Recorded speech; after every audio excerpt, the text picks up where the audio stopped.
படிச்சு பெரிய ஆளாகடா, சம்பாதிக்கலாம்டா, வீடு கட்டலாம்டா, கார் வாங்கலாம்டா, அதெல்லாம் வாங்கலாம். மேட்ரே கிடையாது. 16 வருஷம் நீங்களும் நானும் பள்ளிக்கூடமும் அரசாங்கமும் ஊடகமும் குடும்பமும் சேர்ந்தானே பிள்ளைய வளர்த்துச்சு. அப்ப 16 வயசுல ஒரு பையன் தப்பு பண்றானா எப்படி பையன் மேலேயோ பொண்ணு மேலேயோ நீங்க தப்ப சொல்ல முடியும்?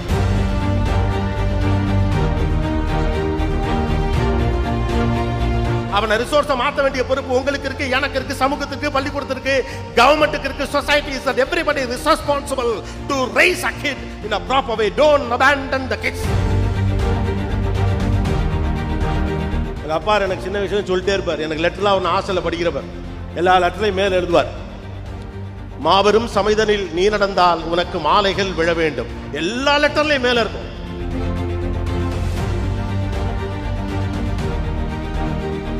பல்வேறு மனிதர்களோடு நான் உரையாடி இருக்கிறேன். சிறு வயதிலிருந்தே பெரிய மனிதர்களை பேட்டி எடுப்பதற்கான வாய்ப்புகளை பெற்றிருக்கிறேன். இவர்கள் அனைவரிடத்திலும் நான் பார்த்த ஒரே சூப்பர் குவாலிட்டி, இந்த ஸ்டேட்டை தூக்கி நிறுத்த போறவன், இந்த நாட்டை தூக்கி நிறுத்த போறவன், அறிவியலுக்குள்ள வர போறவன், எவ்ரிபடி இஸ் a resource. ஒருத்தனை சும்மா விட முடியாது. வீடு எதை பற்றி பேசுகிறோம் அதை பற்றி பிள்ளை சிந்திக்கும் இல்லையா? சமூக வெளியில் இருக்கக்கூடிய நெருக்கடிகளிலிருந்து பிள்ளைகள் வெளியேறி சரியான மனிதராக தேர்வு செய்யப்பட வேண்டும் என்று வீடுகள் அவர்களை வழிநடத்துவதற்கு தயாராக இருக்க வேண்டும். பிள்ளைகளின் படிப்பை தாண்டி பிள்ளைகளோடு பேசுவதற்கும் உரையாடுவதற்கும் தயாராக இருங்கள். பிள்ளைகள் பேசுவதில் என்று ஒட்டுமொத்தமாக குற்றம் வைக்காதீர்கள். பிள்ளைகளின் வயது அவ்வளவுதான். அவனாக இனிஷியேட் பண்ணி பேசக்கூடிய காலகட்டமெல்லாம் முடிஞ்சிருச்சு. அவனுக்கு நண்பர்கள் வட்டத்தோடு பேசுவதற்கான சூழல் இருக்குது. இன்னும் சொல்ல போனால் ஃப்ரெண்ட்ஸுகள்கிட்ட இப்போ பிரிச்சாலும் அவங்க பேசுறது கிடையாது. சோஷியல் மீடியாவில் யாருக்கிட்டே பேசிட்டு இருக்காங்க, யாருக்கிட்டே சண்டை போட்டுக்கிட்டு இருக்காங்க, யாரையோ திட்டுறாங்க, அவன் இவனை திட்டான், திட்டவன் யாருன்னு இவனுக்கு தெரியாது, திரும்ப திட்டினா அவனுக்கு தெரியாது, அவனும் திட்டிட்டு போகிறான், இவனும் திட்டிட்டு போகிறான், மாற்றி மாற்றி பேசிக்கிறாங்க.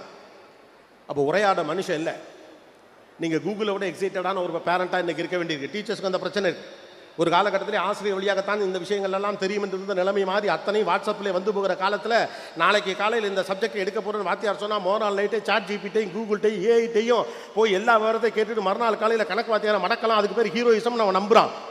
அது நீங்கள் குத்தம்னு சொல்ல முடியாது. எல்லோரும் தன்னை முன்வைக்கத்தான் பார்க்கிறார்கள். நீ மாணவனுக்கு சப்போர்ட் பண்ணுற மறுபடியும் நினைக்காதீங்க. நோ, அது அந்த ஏஜ் அப்படித்தான். தன்னை முன்னிலைப்படுத்திக் கொள்ள நினைக்கக்கூடிய வயது அது. ஏதோ ஒரு வகையில் தன்னை முன்னிலைப்படுத்த வேண்டும் என்று நினைக்கிறான். தன்னை நிராகரிக்கிற மனிதர்களுக்கு எதிராக ஏதோ ஒன்று செய்தோம். நீங்கள் புரிய வச்சுட்டா போதும். ஆற்றல், திறன், ஆற்றலை ஒருமுகப்படுத்தல் ஒன்று இருக்கு. It's an energy. அந்த வயசு காட்டாறு போல பாய்கிற ஒரு எனர்ஜி. அது பயங்கரமான வேகம், ரத்த துடிப்பு இருக்கக்கூடியது. அவனை நீங்கள் சரியான முறையில் அங்கீகரிக்கலைன்னா, சரியான வழிக்கு அந்த திறனை நீங்கள் ஒருமுகப்படுத்தாமல் போனால் அவன் வேற ஒன்று தான் செய்ய பார்ப்பான்.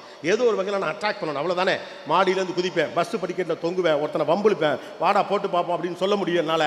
என் வயசுக்கு என்னால் என்னை முன்னிலைப்படுத்த என்ன வாய்ப்பு இருக்கிறதோ அதை செய்யத்தான் நான் எத்தனிப்பேன். அதுதான் அந்த வயதின் எண்ணம், அதுதான் அந்த வயதின் குணம். நீங்களும் அப்படித்தான், நானும் அப்படித்தான். அந்த திறனை ஒருங்கிணைச்சு உண்மையிலே எது ஹீரோயிசம் பிள்ளைகளுக்கு சொல்லி கொடுத்தா போதும். படித்து பெரிய ஆளாகடா, சம்பாதிக்கலாம்டா, வீடு கட்டலாம்டா, கார் வாங்கலாம்டா, அதெல்லாம் வாங்கலாம். மேட்ரே கிடையாது. படித்து பெரிய ஆளாகடா. படிக்காதவன் 1000 பேரை படிக்க வைக்கலாம்னு பிள்ளைக்கு சொல்லுங்க. What is the purpose of education? நம்ம ப்ராப்பராக கம்யூனிகேட் பண்ணுங்க. அதிகாரத்துக்கு வா, 4 பேரை உருவாக்கு. நீ படித்தா 4 பேர் படிப்பான், உன்னை பார்த்து 4 பேர் ஜெயிப்பான், 4 பேர் 400 பேர் ஜெயிக்க வைப்பான், 400 பேர் 4000 பேர் ஜெயிக்க வைப்பான். அது 4 லட்சம் ஆகும், 4 கோடி ஆகும். தலை நிமிர்ந்து நிற்க முடியும்னு தன்மானத்தோட வாழலாம் நம்பிக்கையை கொடுங்க. பொழைச்சு கிடக்கலான்னு சொல்லி பிள்ளைகளை பயமுறுத்தாதீங்க. பொழைச்சு கிடக்குன்னா எப்படி வேணாலும் பொழைச்சு கிடக்கலாம். Even the dead fish goes against the water. Dead fish கூட, செத்து போன மீன் கூட தண்ணி போகிற போக்கில் போயிடும். உயிருள்ள மீன் தான் அலைகளுக்கு எதிராக எழுந்து நிற்கும். நீ உயிருள்ள மீன், கல்வி என்ற ஆயுதத்தை கையில் நீ வைத்துக் கொண்டு இருக்கிற போது ஆட்டோமேட்டிக்காக நீ அடுத்த கட்டத்துக்கு போக முடியும். அந்த திறனை ஒருமுகப்படுத்துங்க. அவருக்கு அதுதான் பிரச்சனை. இப்போ இங்கே ப்ராப்ளம் என்னன்னா, தன்னை முன்னிலைப்படுத்த ஒருவன் முனைகிறான். ஏன்னா உலகம் அப்படி தானே இருக்கு. ஏதோ ஒரு வகையில் தன்னை முன்னிலைப்படுத்துவதற்கான வாய்ப்பு முன்னை விட கூடுதலாக இப்போது கிடைத்திருக்கிறது. முன்னாலெல்லாம் ஒரு 50 பசங்க 20 பசங்க இருப்பாங்க. அதில் ஒருத்தர் நல்லா பாடுவான், எவனோ ஒருத்தர் நல்லா ஆடுவான், ஒருத்தர் கவிதை எழுதுவான், ஒருத்தர் நல்லா பேசுவான், மற்றவெல்லாம் அவனை ஒத்துக்குவான். இன்றைக்கெல்லாம் அப்பெல்லாம் ஒத்துக்க முடியாது. நானும் முன்ன வருவேன், அதுதான் நல்ல முயற்சியும் கூட. அப்போ என்னை முன்னிலைப்படுத்துவதற்கு அவ்வளோ சோஷியல் மீடியா எனக்கு வந்துருச்சு. ஏதோ ஒரு வகையில் நான் என்னை முன்னிலைப்படுத்திக்கணும்னு நினைக்கிறான். நீங்கள் அங்கீகரிக்கலைன்னா நான் வேற மாதிரி என்னை அங்கீகரிக்க வைக்க பார்ப்பேன். நீ என்னை ஒத்துக்கலையில உனக்கு எதிராக நீ இப்போ that's a rebellious state of மைண்டுன்னு சொல்லுவான். அது ஒரு குழப்பமான மனசு தான். முதல்ல அதுக்காக தான் சொல்கிறேன், பிள்ளைங்களை ஏற்றுக்கங்க. 17 வயசில் பிள்ளை அப்படி தான் இருக்கும். 16 வயசு அதுங்க, அதுக்காண்டி அவன் வழி நடத்த வேண்டாமா? வழி நடத்துவோம். முதல்ல ஏற்றுக்கிட்டா தான் அவனுக்கு என்ன நல்லது செய்யலாம்னு நினைப்போம். குற்றவாளின்னு முடிவு பண்ணிட்டா கடைசி வரைக்கும் அவனை திருத்தத்தான் பார்ப்போம். நல்லவன் ஏற்றுக்கிட்டா தான் அவனை உயர்த்த பார்ப்போம், பிள்ளைகளை உயர்த்த பார்ப்போம். இதுகள் குற்றவாளிகள் அவனும் கிடையாது. ஒரு பிள்ளை திடீர்னு 17 வயசு நேரடியாக பிறந்து தப்பு பண்ணால் பிள்ளைய குறை சொல்லலாம். புதக்கடீர் 16 வயசுல பூமிக்கு நேராக வந்து விழுந்து தப்பு பண்ணா பிள்ளைய குறை சொல்லலாம். 16 வருஷம் நீங்களும் நானும் பள்ளிக்கூடமும் அரசாங்கமும் ஊடகமும் குடும்பமும் சேர்ந்தானே பிள்ளைய வளர்த்துச்சு. அப்போ 16 வயசுல ஒரு பையன் தப்பு பண்றானா எப்படி பையன் மேலேயோ பொண்ணு மேலேயோ நீங்க தப்ப சொல்ல முடியும்? We have all the people have the responsibility. ஒரு பிள்ளை இந்த சமூகத்தினுடைய victim, இந்த சமூகத்தினுடைய பிரதிநிதி. இந்த சமூகத்துடைய பிரதிநிதியாக இருக்கக்கூடிய ஒரு பிள்ளையை வளர்த்திருக்க வேண்டிய பொறுப்பு என்பது பெற்றோர்களுக்கு, பள்ளிக்கூடங்களுக்கு, ஆசிரியர்களுக்கு, அரசாங்கத்திற்கு, கல்வித்துறைக்கு, ஊடகத்திற்கு, ஒவ்வொரு தனி மனிதனும் இருக்கு. நீயே வா, நீயே வரணும், நீயே சரியா இருக்கணும், நீயே கரெக்டா இருக்கணும். எப்படி கரெக்டா இருக்க முடியும்? என்னை சுத்தி 1008 டிஸ்ட்ராக்ஷன் இருக்கு. வீட்டில் அப்பா அம்மா அடிச்சுக்கிறாங்க, முன்ன பின்ன பேசிக்கிறாங்க, வந்து வேற ஆளுங்கெல்லாம் வேற வேற விஷயம்லாம் பேசுறான், படிப்பை தாண்டி முக்கியமில்லாத விஷயத்துக்கு முக்கியத்துவம் கொடுக்குறான். இதெல்லாம் பெரிய வீரம் அப்படின்னு எனக்கு தப்பா கற்றுக் கொடுக்குறீங்க அப்படின்னா நான் என்ன பண்ண போறேன்? அதைத்தான் சரின்னு நினைப்பேன். ஒரு கொடி எப்படி வளரும் தெரியுமா? அது எப்படியா இருந்தாலும் நீங்கள் தடுத்தாலும் தடுக்காட்டியும் அது எப்படியாவது பிடிச்சி சைடில் கிடைக்கிறதெல்லாம் பிடிச்சி மேலே வரும். நீங்கள் அதை ஒன்றுமே பண்ண முடியாது. அப்படி தான் பிள்ளை. புத்திசாலி என்ன பண்ண தெரியுமா? கரெக்டாக ஒரு கொம்பை இங்கிட்டு வச்சு நேராக இந்த பக்கமாக இழுத்து விடுவான். பிள்ளை எந்த திசைக்கு போக வேண்டுமோ அந்த திசைக்கு இழுத்து போக வேண்டிய பொறுப்பு நம்முடையது தான். மாறா நீயா ஒரு கொம்பை பிடிச்சி மேலே வாடா, வராதவெல்லாம் திறமசாலி இல்லைன்னு சொல்லாதீங்க. கடைசி பெஞ்சில் உட்காந்து உங்களுக்கு பொறுக்கி பையன், கடைசி பெஞ்சில் உட்காரவனுக்கெல்லாம் புத்திசாலித்தனம் கிடையாது, படிக்காதவனுக்கெல்லாம் பெரிய திறமை கிடையாது, அப்படிலாம் ஒன்று கிடையவே கிடையாது. யாருக்குள் என்ன ஒளிந்திருக்கிறது என்பதை கண்டுபிடிப்பது தான் நம்முடைய வேலை. Everybody have something in themselves. உங்களுக்கு மட்டுமே தெரிந்த ஒன்று அவனிடம் இல்லை என்றால் அவன் புத்திசாலி இல்லை நீங்கள் நினைக்கக்கூடாது.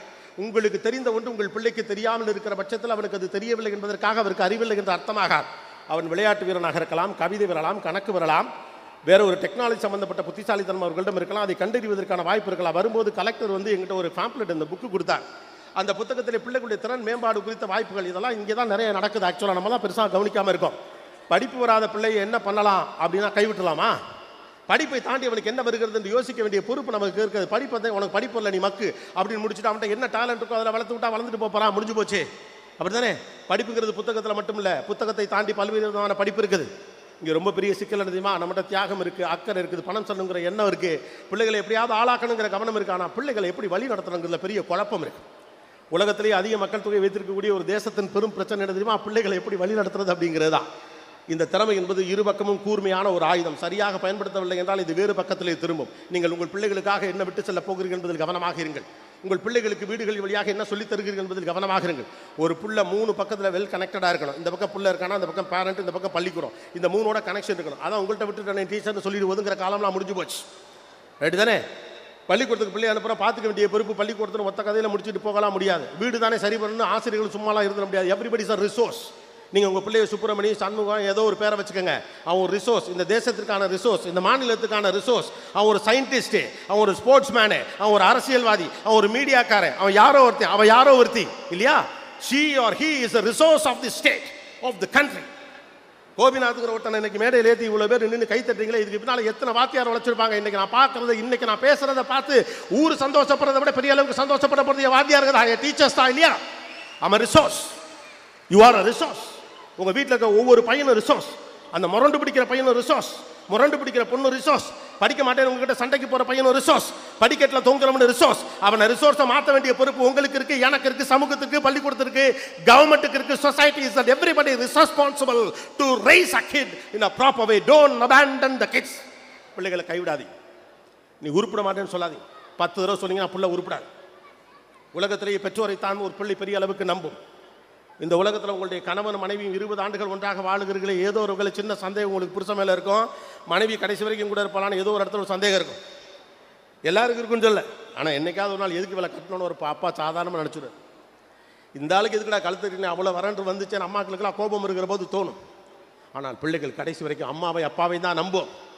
தான் சொந்த திறமையில் சைக்கிள் ஓட்ட கற்றுக்கிட்டவனை விட அப்பா பிடிச்சிருக்காரு என்னை விட்டுற மாட்டாருங்கிற நம்பிக்கையிலே சைக்கிள் ஓட்டவன் தான் இங்கே நிறையா. நம்பிக்கை தான் பிள்ளைங்களை வளர்த்துருக்கு இல்லையா? நம்பிக்கை தான் பிள்ளைங்களை வளர்த்துருக்கு. நான் விழுந்தா எங்கள் அப்பா பிடிச்சிக்குவாங்கிற நம்பிக்கை தான் விழுந்திருக்கு. எனக்கு ஏதாவது ஒன்றா எங்கள் அம்மா என்னை பார்த்துக்குங்கிற நம்பிக்கை தான் வளர்ந்துருக்கு. என்னை ஏன் வீடு கைவிடாதுங்கிற நம்பிக்கை தான் பிள்ளைகளை வளர்த்துருக்கு. வீடு கைவிட்டுங்கிற நம்பிக்கை வந்துருச்சு, நான் சம்பந்தம் இல்லாத சக்திகளோடு அவர்கள் சேர்ந்து கொள்ளுகிற அபாயம் நேரும்.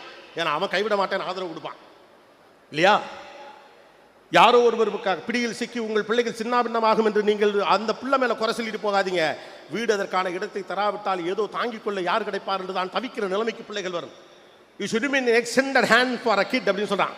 ஒரு குழந்தைக்கு ஒரு நீட்டிக்கப்பட்ட கை போல இருக்கணும். பிள்ளை தடுமாறி வந்து அவன் சட்ட காலம் நம்ம கையில் இருக்குன்னு வச்சுக்கோங்க, எங்கள் அப்பா இருக்க பார்த்துக்குவான், எங்கள் அம்மா இருக்கு என்னை பார்த்துக்கும், இந்த ஊர் என்னை பார்த்துக்கணும். பிள்ளைகளுக்கு சமூகத்தின் மீது நம்பிக்கை வரணும். பிள்ளைகளுக்கு ஒரு இம்பார்ட்டன்ஸை நம்ம ஃபீல் பண்ண கிரியேட் பண்ணணும். எல்லாரும் எதுக்கு போராடுறோம்? எதுக்காக எல்லாரும் வாட்ஸ்அப்பில் ஸ்டேட்டஸ் வச்சுக்கிறீங்க புதுசு புதுசாக போட்டேன், ரைட்டு தானே? இன்றைக்கி வர நிகழ்ச்சியில் எல்லாரும் அந்த ஸ்டேட்டஸில் வைக்க தானே போகிறீங்க. எதுக்கு? நான் முக்கியமானவன் என்று யாரோ உணர வேண்டும் என்பதற்காகத்தானே. குறிப்பாக நம்மளை பிடிக்காதவங்க பாரு மினிஸ்ட்ரி பக்கத்தில் இருந்து போட்டோ எடுத்திருக்கேன், நீ எடுத்திருக்கியா அப்படின்னு கேட்டால் தானே. ஏன்? நான் முக்கியமானவன் என்று என்னை இந்த ஊர் அறிய வேண்டும் நம்புகிறோம் இல்லையா? 35 வயசில் 40 வயசில் 50 வயசில் நமக்கு தோணுதில்ல நான் முக்கியமானவன் என்று இந்த ஊர் ஏற்றுக்கணும்னு. 16 வயசில் 17 வயசில் 15 வயசில் அவனுக்கு தோணாது, அவளுக்கு தோணாது நான் முக்கியமானவனாக அறியப்பட வேண்டும். I should people have to celebrate mean எனக்கு தோணாது. கைத்தட்டல் கேட்க கேட்க உற்சாகம் குறையுதா? குறையலையே. பாலச்சந்தர் அவர்கள்ட்ட நான் ஒரு முறை பேட்டி கண்ட போது நான் சொன்னேன், இவ்வளவு படம் நடிச்சா, இவ்வளோ படம் பண்ணியாச்சு, ரஜினிகாந்த் கமல்ஹாசன் உள்ளிட்ட பல பேரை மீடியாவில் பெரிய லெவலுக்கு கொண்டு வந்துட்டீங்க, அவ்வளோ பேர் அறிமுகப்படுத்துறீங்க, அத்தனை படம் வாங்கிட்டீங்க, அவ்வளவு விருதுகளை வாங்கி குமிச்சிட்டீங்க, இன்னமும் உங்களை கைத்தட்டல் உற்சாகப்படுத்துகிறதான்னு கேட்டேன். என்ன இப்படி சொல்லிட்டீங்க? ஒரு கலைஞனுக்கு கடைசி வரைக்கும் கைத்தட்டல் தான் அவனை உற்சாகப்படுத்தும், எத்தனை வயசானாலும் அந்த கைத்தட்டல் தான் என்னை உற்சாகப்படுத்தும் அப்படின்னா, அவ்வளவு பார்த்த மனுஷனுக்கே கைத்தட்டல் தான் உற்சாகப்படுத்துது. அப்போ வீட்டில் இருக்க பிள்ளைக்கு யார் கைத்தட்டணும்? நம்மகிட்ட ஒரு பெரிய சிக்கல் இருக்கு. ஜெயிச்ச பிறகு எல்லாரும் கொண்டாடுவோம் இல்லையா? ஜெயிச்ச பிறகு எல்லாரும் கொண்டாடும். ஜெயிச்ச பிறகு ஒரு பிள்ளைய ஊர் கொண்டாடும். அதுக்கு நீங்கள் வேணாம். நீ ஜெயிப்படான்னு சொல்லி கொண்டாடுறதுக்கு தான் அப்பனும் ஆத்தாலும் வேணும். நீ ஜெயிப்படா அப்படின்னு சொல்லி கொண்டாடுறதுக்கு தான் அப்பா அம்மா வேணும். வாங்க பாஸ், போய் பிள்ளைங்கள்ட்ட பேசுங்க. நீங்கள் என்ன பண்ணுறீங்களோ அதை தான் புள்ள பண்ணும், ரைட்டா? 6 பிள்ளை பெற்றிருந்தப்போ கூட அப்பாக்கள்கிட்ட பயம் இல்லை, அம்மாக்கள்கிட்ட பயம் இல்லை, அஞ்சாமல் இருந்தாங்க, பிள்ளைங்க மேலே நம்பிக்கையோடு இருந்தாங்க. ஏன்னா பிள்ளை சின்ன சின்னதாக தப்பு பண்ணால் கூட கடைசியில் சரியாயிருவான், நம்மளை பார்த்து சரியாயிருவான். பழைய ஒப்புமையெல்லாம் எப்படின்னு தெரியுமா? உங்கள் அப்பா பாடுறான்னு சொன்னால் அம்மாக்கள் அடிக்கடி சொல்லுவாங்க.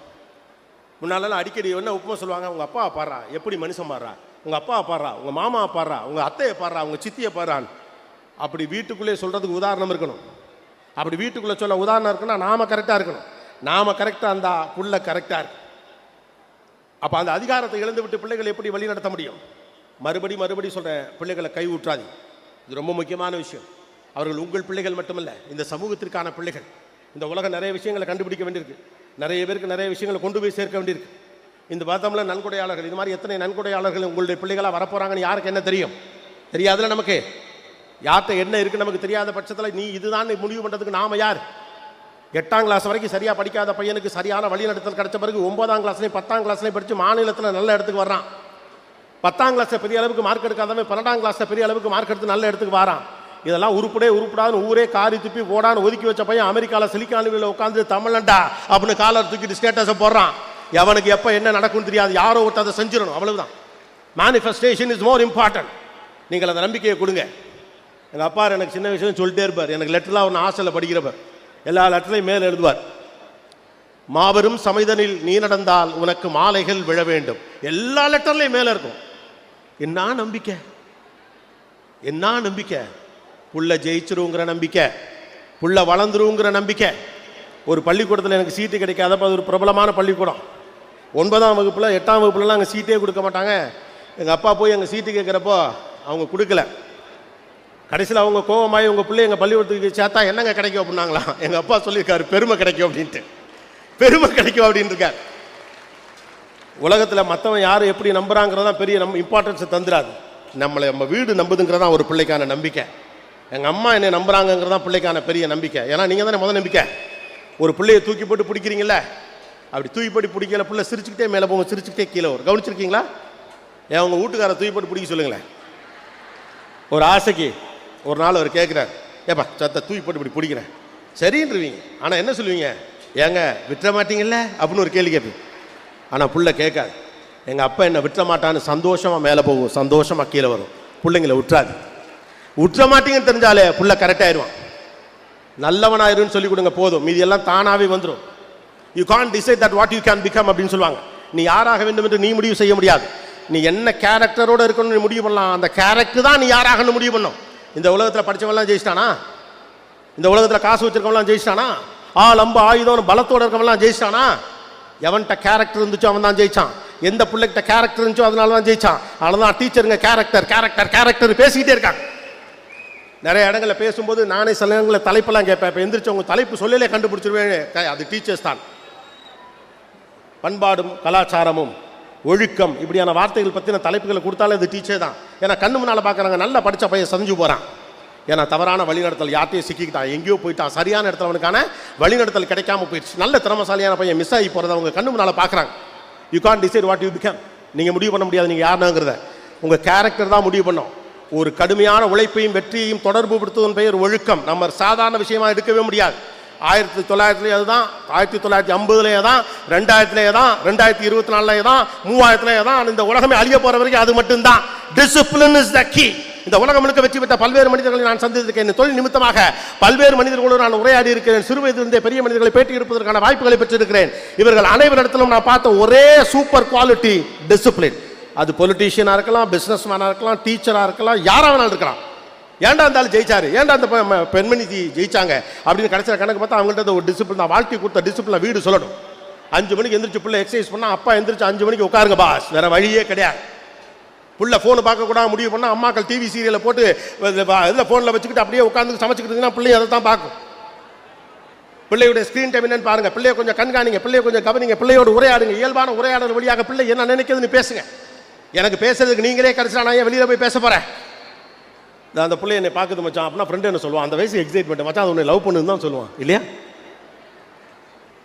எனக்கு ஒரு குறிப்பிட்ட வயசாகிறது, வீட்டுகளுக்குள்ளே எல்லாவற்றையும் பேசுவதற்கான வெளி எனக்கு கிடைக்காத பட்சத்தில் வெளியில் தான் போக முடியும்.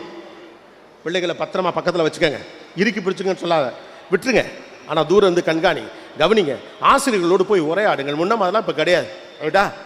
டீச்சர்ஸோடு போய் உரையாடுவதே குறைந்து போயிருக்கு. அதற்கான முயற்சிகள் எடுக்கிறாங்க. டீச்சர்ஸோடு இன்ட்ராக்ட் பண்ணுங்கள். பள்ளிக்கூடத்துக்கு அப்பப்போ விசிட் பண்ணுங்கள். பள்ளிக்கூடத்துக்கு பிள்ளைகளை கொண்டு போய் விடுவது அம்மாக்களாக முழுமையாக மாறிவிட்டது. அப்பாக்களுக்கு கொஞ்சம் வீட்டுக்குள்ளே வாங்க. சம்பாதித்து கொடுப்பது மட்டும்தான் என்னுடைய பொறுப்பு, மற்றவற்றை மனைவி பார்த்துக் கொள்ளுவாள் என்ற நம்பிக்கையை நான் பாராட்டுகிறேன். அதே நேரத்தில் அம்மாவுடைய கான்ட்ரிபியூஷன் இருக்கிற மாதிரி அப்பாவுடைய கான்ட்ரிபியூஷன் வீட்டுக்குள்ளே வரணும். ஏன்னா நீங்கள் 2 பேர் தான் வீட்டுக்குள்ளே இருக்கீங்க. அது மாதிரி 7-8 பேர்லாம் இப்போ இல்லை. மாமா சித்தப்பான்னு ஒரு சர்க்கிள்லாம் பக்கத்தில் இல்லை. எக்ஸ்டெண்டட் ஃபேமிலி ரொம்ப குறைஞ்சு போச்சுங்கிற பட்சத்தில் அப்பாக்களின் பங்களிப்பு கூடுதலாக பிள்ளைகளின் கல்வி விஷயத்திலே தேவைப்படுகிறது. மறுபடியும் உங்களுக்கு 4 விஷயத்தை தான் நம்ம ரீஇன்சேட் பண்ண நினைக்கிறேன். முதல் முக்கியமான விஷயம், இந்த பிள்ளைகளை குற்றவாளிகள் என்று தயவு செய்து நினைக்காதீர்கள். இந்த சமூகத்தினுடைய நெருக்கடிக்குள் அவர்கள் சிக்கி இருக்கிறார்கள். அவர்கள் பேசுவதற்கும் சாய்ந்து கொள்வதற்கு தோளும் தேவைப்படுகிறது. 1. 2வது, வீடு சரியான வழிநடத்தலை செய்யவில்லை என்றால் யாரோ ஒருவர் கையில் அவர்கள் சிக்கிக்கொள்வதற்கான வாய்ப்புகள் அதிகமாக இருக்கக்கூடிய ஒரு காலகட்டத்தில் வீட்டுக்குள்ளே உரையாடலை துவங்குங்கள். 3வது, நீங்கள் எப்படிப்பட்ட ஒரு அப்பா அம்மாவாக இருக்கிறீர்களோ உங்களிடம் என்ன விஷயங்களை பிள்ளைகள் பார்க்கிறார்களோ அதைத்தான் பிள்ளைகள் செய்ய போகிறார்கள். அதனுடைய வழிநடத்தப்பட போகிறார்கள். 4வது, உங்கள் வீட்டு பிள்ளைகள் மட்டுமல்ல, அவர்கள் இந்த சமூகத்துடைய ரிசோர்ஸ். இந்த ஸ்டேட்டை தூக்கி நிறுத்த போறவன், இந்த நாட்டை தூக்கி நிறுத்த போறவன், அறிவியலுக்குள்ள வரப்போறவன், எவ்ரிபடி இஸ் எ ரிசோர்ஸ். ஒருத்தனையும் சும்மா விட முடியாது. ஒரு பொண்ணையும் நோ அப்படி போ அப்படின்னு விட்டலாம் முடியாது. எல்லாரும் is a resource, everybody is a resource. எல்லாரும் இந்த சமூகத்துடைய ஆளுமையும் சக்தியும். கடைசியாக ஒன்றே ஒன்று தான், நீங்கள் என்னத்தை வேணாலும் பெருமை நினச்சிக்கோங்க, அதெல்லாம் அப்புறம். கடைசி வரைக்கும் கூடவே வரப்போகிறது எஜுகேஷன் மட்டும்தான். படிப்பு தான் நம்ம பிள்ளைங்களை தூக்கி நிறுத்தும். படிப்பு தான் அமைதியான சமூகத்தை உருவாக்கும். படிப்பு தான் வெற்றிகரமான சமூகத்தை உருவாக்கும். சந்திர காற்று நம் ஜன்னலில் வீசட்டும். சரித்திரம் நாளை நம் சாதனை பேசட்டும். நன்றி, வணக்கம். தேங்க்யூ.